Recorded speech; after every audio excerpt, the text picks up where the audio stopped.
मनमुटाव नहीं है। संसद में दिए मेरे बयान का गलत मतलब निकाला गया। और भयंकर ठंड के साथ कोहरे की मार। दिल्ली, पंजाब, हरियाणा समेत उत्तर भारत में छाएगा घना कोहरा। मौसम विभाग ने 48 घंटे का दिया है अलर्ट। पहाड़ों पर भारी बर्फबारी से पारा गिरा।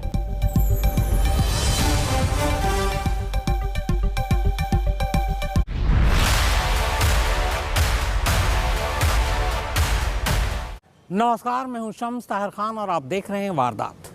6 घंटे पहले वो एक वीडियो पोस्ट करती है, 3 घंटे पहले एक मैसेज शेयर करती है और 15 मिनट पहले वो खाना खाती है। इसके बाद अचानक उसकी लाश पंखे से झूलती नजर आती है। दरवाज़ा अंदर से बंद था, मगर अंदर कोई सुसाइड नोट नहीं था।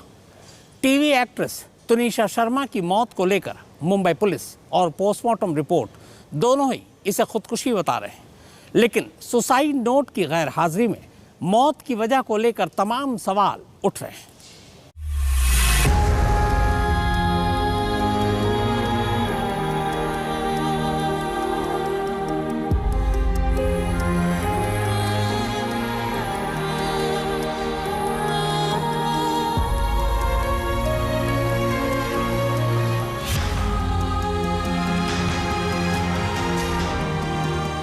तीन 4 महीने उसको यूज़ किया। बस मैं इतना कहना चाह रही हूँ कि इसको सज़ा मिलनी चाहिए, शीज़ान को नहीं छोड़ना।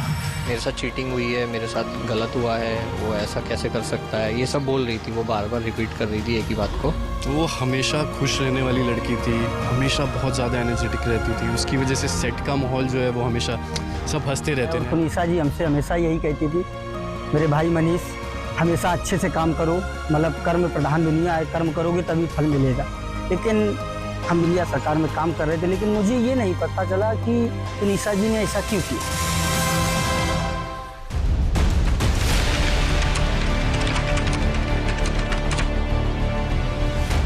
मुंबई के कमान में मौजूद मदर नेचर स्टूडियो में मशहूर टीवी सीरियल अली बाबा दास्तान काबुल की शूटिंग चल रही है।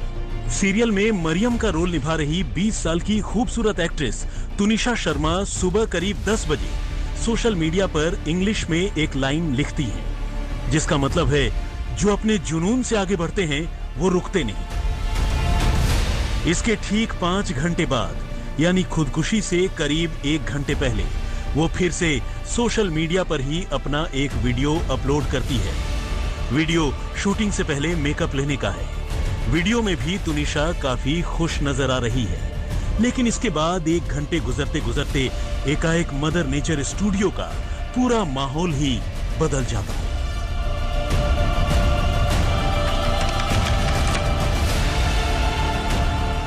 अब से कुछ देर पहले तक तुनिशा अपने को-स्टार और चंद रोज पहले तक उसके बॉयफ्रेंड रहे शीजान अहमद खान के साथ मेकअप रूम में ही लंच कर रही थी। करीब 3:15 बजे लंच के बाद शीजान और तुनिशा मेकअप रूम से बाहर निकल गए, लेकिन फिर फौरन ही वॉशरूम का इस्तेमाल करने की बात कहकर तुनिशा मेकअप रूम में वापस चली गई, मगर इसके बाद वो मेकअप रूम से बाहर नहीं निकली। 15 मिनट गुजर जाते हैं। अब दोपहर के 3:30 बजे हैं। को स्टार शीजान तुनिशा को मेकअप रूम से बुलाने के लिए दरवाजे पर दस्तक देते हैं, लेकिन एक के बाद एक कई बार खटखटाने और चिल्लाने के बावजूद अंदर से कोई आवाज नहीं आती, यानी कमरे के अंदर बिल्कुल सन्नाटा है। ऐसे में शीजान समेत स्टूडियो में मौजूद बाकी लोगों को भी कुछ खटका सा लगता है और वो फौरन मेकअप रूम का दरवाजा तोड़ देते हैं, लेकिन अंदर का मंजर बहुत ही डरावना है।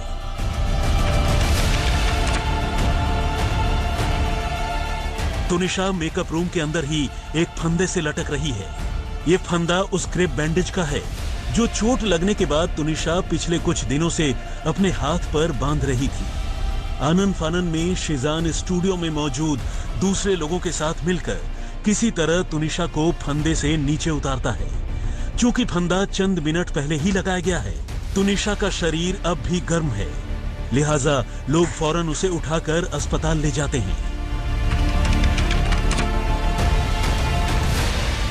तुनिशा को पास के ही जोचंद्रा नया गांव के F&B अस्पताल ले जाया जाता है। स्टूडियो से करीब 20 मिनट के फासले पर मौजूद इस अस्पताल में डॉक्टर तुनिशा को फौरन अटेंड करते हैं।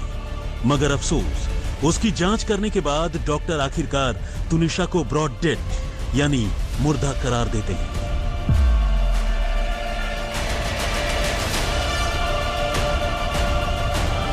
अब देखते ही देखते स्टूडियो में तुनिशा की मौत की खबर न सिर्फ रुपहले पर्दे की रंगीन दुनिया में बल्कि पूरे मुंबई में जंगल में आग की तरह फैल जाती है। आनन फानन में तुनिशा के घर वालों को भी खबर दी जाती है और वो सीधे अस्पताल पहुंचते हैं। दूसरे नाते रिश्तेदारों के साथ साथ तुनिशा की मां वनीता शर्मा भी अस्पताल पहुंचती हैं। तुनिशा शर्मा की गिनती काफी हैप्पी गो लकी टाइप की लड़की में होती थी। वो हमेशा खुश रहती थी। स्टूडियो में भी उसके रिश्ते शिजान के साथ साथ हर किसी से बहुत अच्छे थे। यहाँ तक कि जिस दिन तुनिशा ने खुदकुशी की उस दिन तुनिशा ने इंस्टाग्राम पर एक वीडियो अपलोड किया था जिसमें वो काफी खुश नजर आ रही थी। यहाँ तक कि खुदकुशी वाले दिन खुदकुशी से 15 मिनट पहले तुनिशा ने लंच भी किया था। फिर अचानक ऐसा क्या हुआ कि तुनिशा ने खुदकुशी कर ली, यही किसी को समझ में नहीं आ रहा है। तुनिशा शर्मा की खुदकुशी की खबर मुंबई पुलिस को भी मिलती है और मीरा भाईंदर वसई कमिश्नरेट के तहत आने वाले वालिव पुलिस स्टेशन की टीम मामले की जांच शुरू करती है। पुलिस नया गांव के मदर नेचर स्टूडियो में तुनिशा के मेकअप रूम की भी जांच करती है। उसकी तलाशी ली जाती है, लेकिन पुलिस को मौका वारदात से कोई भी सुसाइड नोट नहीं मिलता। दूसरी ओर तुनिशा की मां को इस मामले में अपना बयान दर्ज करने के लिए बुलाया जाता है और पुलिस उनसे पूछताछ शुरू करती है।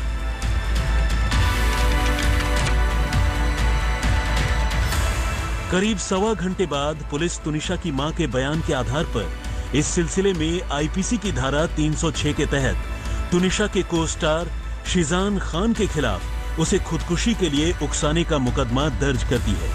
तुनिशा की मां अपनी बेटी की मौत के मामले में शिजान खान पर अपने बयान में एक एक कर कई गंभीर आरोप लगाती हैं। वो कहती हैं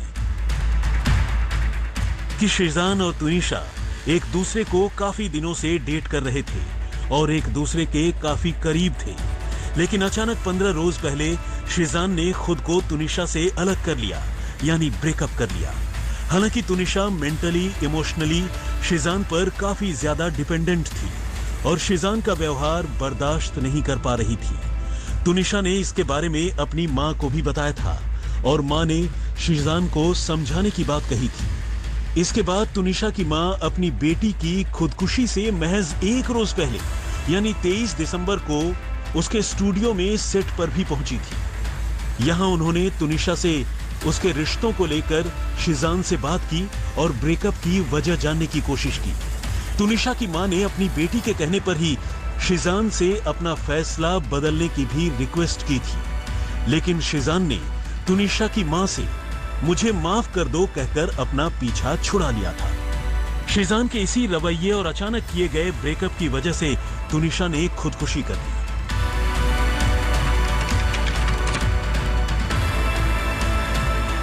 तुनिशा की मां की इस शिकायत के बाद पुलिस शिजान को इस मामले में पूछताछ के लिए बुलाती है और रात 11:30 बजते तुनिशा की मां की शिकायतों के मद्देनजर ही तुनिशा की मौत के सिलसिले में शिजान को गिरफ्तार कर लेती है और इसी के साथ मामले की जांच आगे बढ़ती है।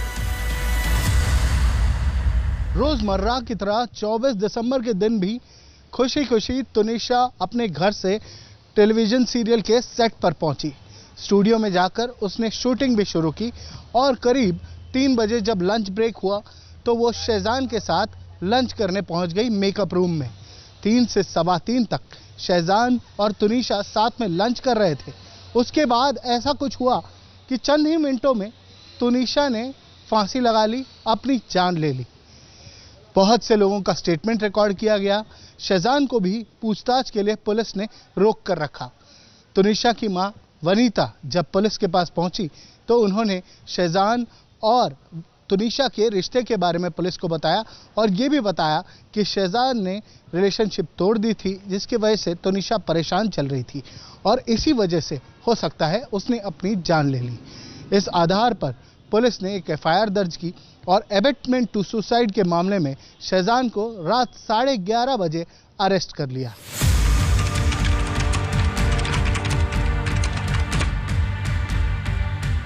चूंकि मामला एक एक्ट्रेस की सुसाइड का है, बेहद सेंसिटिव और हाई प्रोफाइल है, मामले की जांच लगातार आगे बढ़ती है।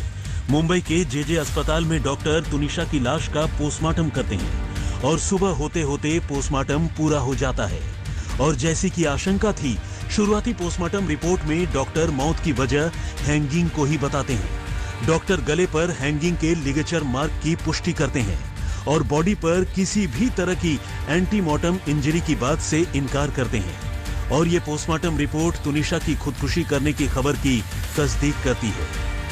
तुनिशा की मौत के बाद तुनिशा की प्रेगनेंसी और उसे चीट किए जाने की वजह से उसके खुदकुशी करने की खबरें भी सामने आई थी, लेकिन डॉक्टर पोस्टमार्टम के बाद तुनिशा के प्रेग्नेंट होने की खबरों का भी खंडन कर देते हैं। उधर इस मामले की जांच कर रही पुलिस को पूछताछ के दौरान शिजान ब्रेकअप के पीछे चौंकाने वाली दलील देता है। सूत्रों की माने तो 27 साल का शिजान पुलिस को बताता है कि चूंकि उसके और 20 साल की तुनिशा के उम्र में काफी ज्यादा फर्क था और दोनों के धर्म भी अलग अलग थे, इसलिए उसने तुनिशा के साथ अपने रिलेशनशिप को आगे बढ़ाना ठीक नहीं समझा। हालांकि शिजान की इस दलील के साथ एक सवाल ये भी खड़ा होता है कि जब दोनों को पहले ही दिन से एक दूसरे के बारे में ये बातें पता थी, तो फिर रिलेशनशिप में आगे बढ़े ही क्यों? और खासकर अब इतने दिनों के बाद शिजान ने उन्हीं वजहों को लेकर तुनिशा से ब्रेकअप क्यों कर दिया? खुद तुनिशा की मां वनीता ने भी शिजान के फैसले पर यही सवाल किए। उनका कहना था कि चूंकि उसके इस फैसले से उनकी बेटी इस दुनिया से हमेशा हमेशा के लिए दूर चली गई, अब शिजान को उसके किए की कड़ी से कड़ी सजा मिलनी चाहिए। इसी के साथ वनीता शर्मा शिजान पर और भी कई इल्जाम लगाती हैं। वो कहती हैं कि शिजान असल में तुनिशा को चीट कर रहा था और उसके सिर्फ तुनिशा से ही नहीं बल्कि कई और लड़कियों से संबंध थे। वनीता ने बताया कि उनकी बेटी ने उन्हें ये बताया था कि एक बार शिजान का मोबाइल फोन उसकी गैरहाजिरी में तुनिशा ने चेक किया था और तब उसने देखा था कि शिजान और भी कई लड़कियों के साथ बेहद करीब है और उनसे भी बातें करता है। वनीता ने इल्जाम लगाया कि इसके बाद तुनिशा ने उससे इस मामले को लेकर कन्फ्रंट भी किया था, जिसके बाद शिजान ने उससे दूरी बनाने की शुरुआत कर दी और ब्रेकअप कर लिया। मैं सबको, आप सब मीडिया वालों को ये बताना चाहती हूँ कि शिजान ने तुनिशा को धोखा दिया, उसके साथ पहले रिलेशनशिप बनाया, शादी का वादा करके फिर उसने तुनिशा से ब्रेकअप किया और उसका पहले किसी लड़की के साथ इन्वॉल्वमेंट थी। उसके बावजूद भी तुनिशा को उसने इन्वॉल्व रखा अपने साथ, 3-4 महीने उसको यूज़ किया। बस मैं इतना कहना चाह रही हूँ कि इसको सज़ा मिलनी चाहिए, शिजान को नहीं छोड़ना। मेरा बच्चा गया है। ये एपिसोड में काम किया है और तुनिशा जी हमसे हमेशा यही कहती थी, मेरे भाई मनीष हमेशा अच्छे से काम करो, मतलब कर्म प्रधान दुनिया है, कर्म करोगे तभी फल मिलेगा। लेकिन हम इंडिया सरकार में काम कर रहे थे, लेकिन मुझे ये नहीं पता चला कि तुनिशा जी ने ऐसा क्यों किया। उधर तुनिशा के मामा पवन शर्मा ने तुनिशा और शिजान के रिश्तों को लेकर कई अहम खुलासे किए हैं। पवन शर्मा के मुताबिक शिजान के अचानक ब्रेकअप कर लेने के बाद तुनिशा को काफी सदमा लगा था और वो एंजाइटी अटैक का शिकार हो गई थी। यहाँ तक कि उसकी तबीयत इतनी बिगड़ी कि उसे अस्पताल में भर्ती होना पड़ा। इसके बाद वो अपनी बहन यानी तुनिशा की मां वनीता के साथ अपनी भांजी से मिलने अस्पताल भी गए थे। तब तुनिशा ने शिजान की करतूत और उसके धोखे के बारे में उन्हें बताया था। से कहा गया है कि ब्रेकअप बहुत पहले हो गया था, तो अभी नहीं, अभी 10-12 दिन पहले ही तुनिशा की मम्मी ने शिजान को समझाया भी था कि जो भी था पहले इतना ज़्यादा क्लोज आने के बाद अब एकदम से बोलोगे कि ब्रेकअप हो गया तो नहीं कोई समझता है। एंजाइटी का अटैक उन्हें अभी 10 दिन पहले ही आया था, जिसमें कि वो भी इसी स्ट्रेस की वजह से आया था। आप मानते हैं कि इसमें उनकी मौत के पीछे सुजैन जिम्मेदार है? जी। दिव्येश सिंह के साथ दीपेश त्रिपाठी, मुंबई आज तक। तुनिशा पहले से ही डिप्रेशन का शिकार थी, वो बाकायदा इसकी दवा भी ले रही थी। पूरी कहानी इस ब्रेक के बाद, आप देखते रहिए वारदात।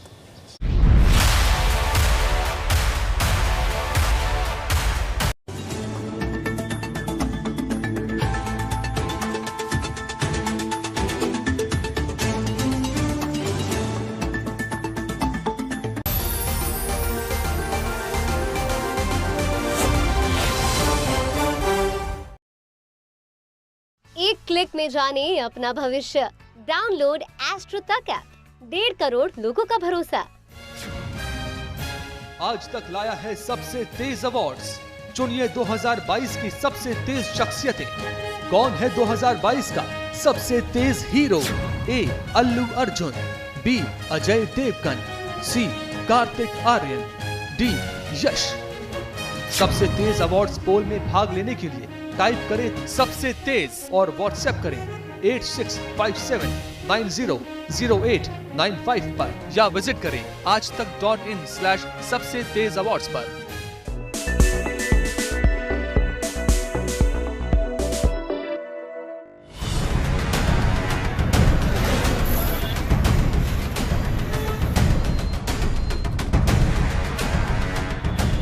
रात का वक्त है और मजदूर काम पर है। सड़कों पर कोलतार डाला जा रहा है, रोड रोलर चल रहा है, पूरी कवायद हो रही है रातों रात सड़क को चमकाने की। ये तस्वीर उत्तर प्रदेश के देवरिया की है। कल देवरिया में डिप्टी सीएम और स्वास्थ्य मंत्री ब्रजेश पाठक का कार्यक्रम था। अखिल भारतीय विद्यार्थी परिषद गोरक्ष प्रांत के 62वें प्रांतीय अधिवेशन में मुख्य अतिथि के रूप में शामिल होने आए थे डिप्टी सीएम।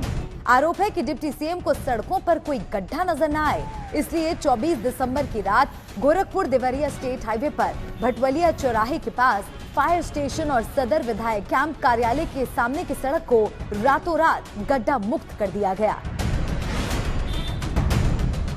आप आ रहे हैं तो गड्ढा मुक्ति अभियान किया जा रहा है, सड़कें बनाई जा रही हैं। आप क्या करना है इस पे? अभी 1 तारीख तक नहीं हो पाया।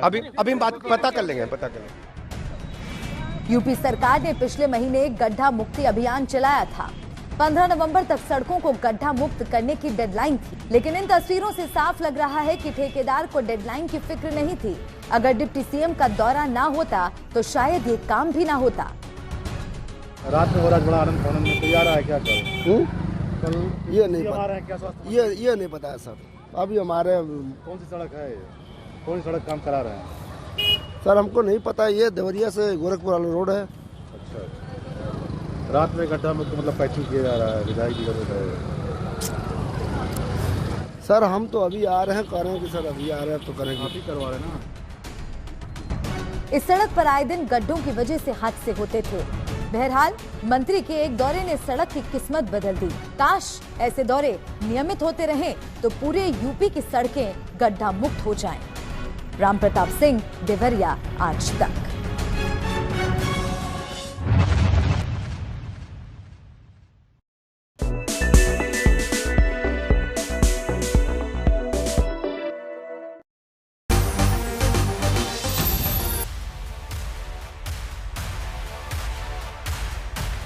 कुछ दिन पहले ही तुनिशा के हाथ में चोट लगी थी, जिसके बाद उसने उस हाथ में बैंडेज बांधा था। खुदकुशी करने के लिए उसने उसी बैंडेज को फंदा बना लिया। तुनिशा के पिता की भी कुछ साल पहले मौत हो चुकी थी। एक और करीबी की भी मौत हुई। खुद तुनिशा को कई बार एंग्जाइटी अटैक पड़ा, वो इसकी दवा भी लिया करती थी। करीब 10 दिन पहले तुनिशा ने एक और बार खुदकुशी की कोशिश की थी। फिलहाल पुलिस ने तुनिशा के साथ साथ शिजान का मोबाइल फोन भी कब्जे में ले लिया है और उनकी जांच कर रही है। पुलिस दोनों के बीच की चैट रिट्रीव करना चाहती है और खासकर शिजान के मोबाइल फोन की जांच कर तुनिशा के घर वालों की तरफ से लगाए गए इल्जामों की सच्चाई भी जानना चाहती है। पुलिस दोनों के ब्रेकअप के बाद इन 15 दिनों में क्या हुआ ये भी पता लगाने की कोशिश कर रही है।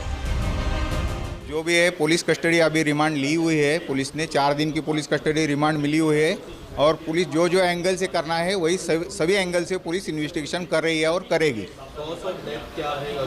कॉज ऑफ डेथ जो है उसका ड्यू टू हैंगिंग आया हुआ है, मतलब फांसी लगने से ये हुआ है। कॉज ऑफ डेथ क्योंकि वहाँ पे कुछ रस्सी नहीं थी, कुछ नहीं, उसके हाथ में जो बैंडेज था उसमें लगा के लिया। इसके अलावा और कोई और बाकी सब नहीं, बॉडी पे निशान कुछ भी नहीं। अब तक आरोपी ने कुछ बताया कि किस तरह से बयान दे रहे, कुछ बयान पे चेंजेस नहीं, चालू है, इन्वेस्टिगेशन चालू है उसमें। मामले की जांच कर रही पुलिस को पता चला है कि तुनिशा को पहले भी एंजाइटी अटैक आते थे और वो इसकी दवा भी लेती थी। उसने 10 दिन पहले भी एक बार खुदकुशी की कोशिश की थी, लेकिन तब उसकी जान बच गई थी। तुनिशा की मां वनीता एक सिंगल पेरेंट हैं। तुनिशा के पिता की कुछ साल पहले मौत हो चुकी है, इसके बाद उनके परिवार में एक और भी करीबी की मौत हुई है। इन दिनों तुनिशा मीरा रोड के एक अपार्टमेंट में अपनी मां के साथ रहती थी। ऐसे में पुलिस मामले की जांच में तुनिशा की मानसिक स्थिति को भी ध्यान में रखकर चल रही है। वैसे बेशक तुनिशा ने खुदकुशी कर ली है, लेकिन तुनिशा को जानने वाले लोगों का कहना है कि तुनिशा एक खुशमिजाज और जिंदादिल किस्म की लड़की थी। अभी तक भी बिलीव नहीं हो रहा कि ऐसा हो गया, क्योंकि मेरी जो लास्ट मेमोरीज रही हैं, 5-6 महीने से हम टच में नहीं थे, लेकिन जो हमने काम किया है तो वो हमेशा खुश रहने वाली लड़की थी, हमेशा बहुत ज़्यादा एनर्जेटिक रहती थी। उसकी वजह से सेट का माहौल जो है वो हमेशा सब हंसते रहते हैं, and she had a very beautiful smile. तो वो एक फेस पे उसके पॉजिटिविटी थी। तो वो सारी चीज़ें, इनफैक्ट कल से ये सब चल रहा है, लोग मुझे भी कॉल्स कर रहे हैं, तो वो दिमाग से निकल ही नहीं पा रहा। और अभी भी वो चीज़ मतलब बिलीव ही नहीं हो रहा है कि यार ये ऐसा क्या हो गया। मतलब शी वॉज जस्ट 20 और इस एज में अभी तो जस्ट स्टार्ट किया था career wise. She was doing really well, अच्छा शो कर रही थी, अच्छा काम कर रही थी, और अभी तो बहुत कुछ लाइफ में एक्सपीरियंस करना था। बहरहाल कई टीवी सीरियल्स के साथ साथ फिल्मों में काम कर चुकी एक उभरती हुई एक्ट्रेस की इस खुदकुशी की वारदात ने फिलहाल टीवी इंडस्ट्री के लोगों के साथ साथ हर किसी को चौंका दिया है। सवाल यह भी है कि रिलेशनशिप में ब्रेकअप के बदले मौत का यह कैसा सिंड्रोम है और आखिर क्या इससे बचा जा सकता था। दिव्येश सिंह के साथ दीपेश त्रिपाठी, मुंबई, आज तक। तो वारदात में फिलहाल इतना ही, मगर देश और दुनिया की बाकी क्राइम की खबरें अब सिर्फ देखें ही नहीं बल्कि पढ़ें भी www.crimetak.in पर।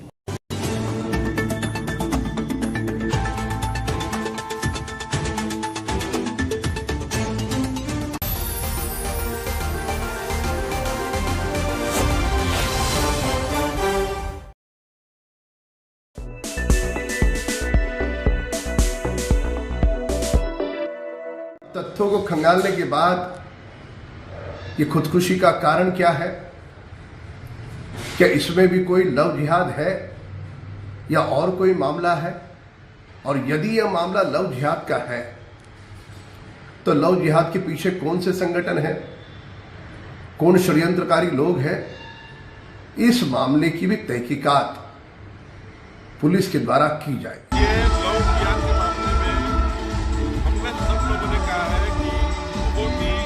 कानून लाना चाहिए, ऐसा कानून लाना चाहिए कि महाराष्ट्र में ऐसे केसेस ना हो और हिम्मत भी ना हो। माननीय देवेंद्र जी, एकनाथ जी पूरा प्रयास कर रहे हैं, तो जल्दी ही महाराष्ट्र में ऐसा कानून लाएंगे कि इसके बाद लव जिहाद के मामले इस महाराष्ट्र में नहीं दिखेंगे। इतनी क्षमता सरकार में है, वो निश्चित रूप से काम करेगी। यह बड़ा दुर्भाग्यपूर्ण है। मैं सरकार से मांग कई बार कर चुका हूं कि आखिर कितनी लाखों हमारी बेटी बहनों के जान चले गए, अभी कितने लाखों सरकार देखती रहेगी। एक निर्भया कांड आया तो तुरंत पॉक्सो एक्ट बन गया और अनेक कानून बन गए, कठोर कानून। आखिर इन जिहादियों के तुष्टीकरण कब तक होता रहेगा? आखिर इन जिहादियों के खिलाफ कठोर कानून क्यों नहीं बनेगा? आखिर कितनी तुनिशा शर्मा या अंकिता शर्मा या अनेक हमारी हिंदू बेटियां इन जिहादियों के चंगुल में अपनी जान गंवाती रहेंगी?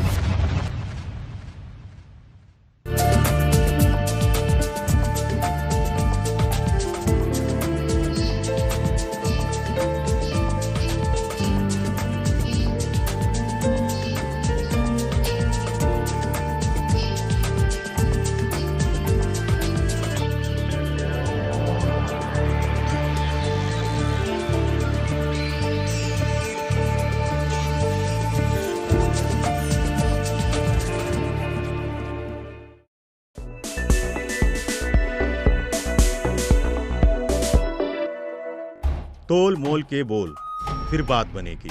फिसली जुबान तो जनता पूछेगी। क्या बोल गए नेताजी? देखिए सिर्फ आज तक डिजिटल पर। सोशल मीडिया पर लिखिए #क्या बोल गए नेताजी और देखिए हमारा ये शो।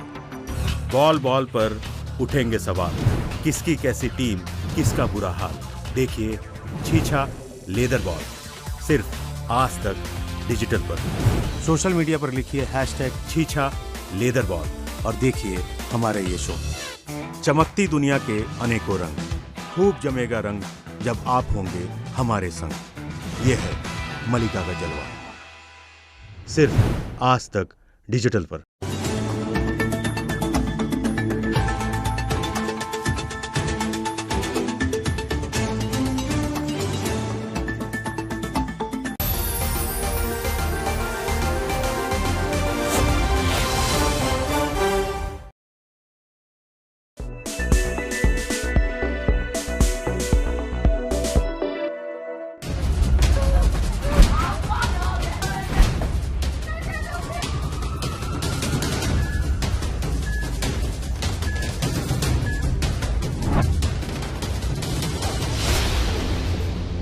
चीन तड़प रहा है, चीन चीख रहा है, सांस सांस के लिए संघर्ष कर रहा है। सुपर पावर का दम भरने वाले चीन का हाल देखिए।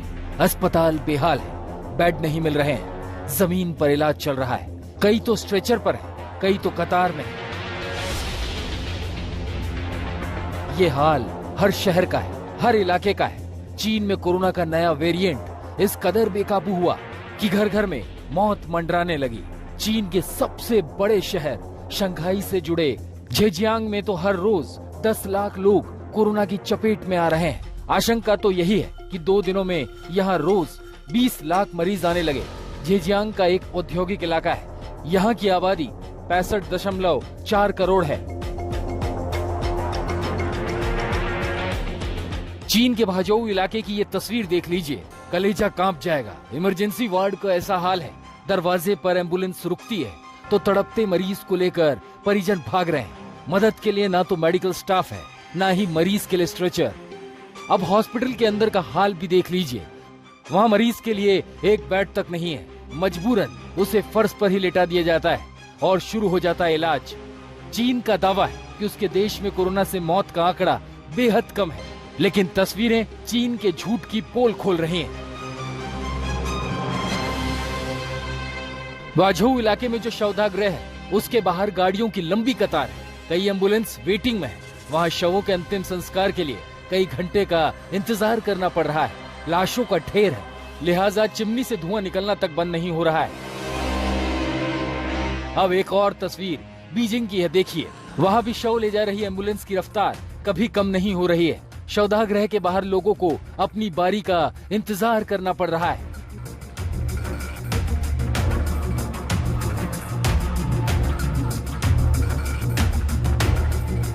चीन के शहर चोंगक्विंग की तस्वीर भी डरावनी है। वहाँ 30 से ज्यादा लाशें शवदाह गृह में दिखी। 22 दिसंबर का ये वीडियो जारी किया गया। अंतिम संस्कार का इंतजार था। बड़ी संख्या में मृतकों के परिजन बाहर इंतजार में खड़े थे। चीन की सड़कों पर लंबी लंबी कतारें दिख रही है। अस्पताल के बाहर ऐसी भीड़ इन दिनों मामूली बात हो गई है। कई जगहों पर ऐसा ही हाल है, कोई दवा के इंतजार में खड़ा है तो कोई कोरोना टेस्ट के इंतजार में। लेकिन चीन की मेडिकल व्यवस्था चरमरा गई है। ब्यूरो रिपोर्ट, आज तक।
कोविड के खतरे के बीच विदेश से आए 11 लोग बोधगया में संक्रमित। कल अस्पतालों की तैयारियों को लेकर देश भर में मॉक ड्रिल। कर्नाटक सरकार ने मास्क किया जरूरी।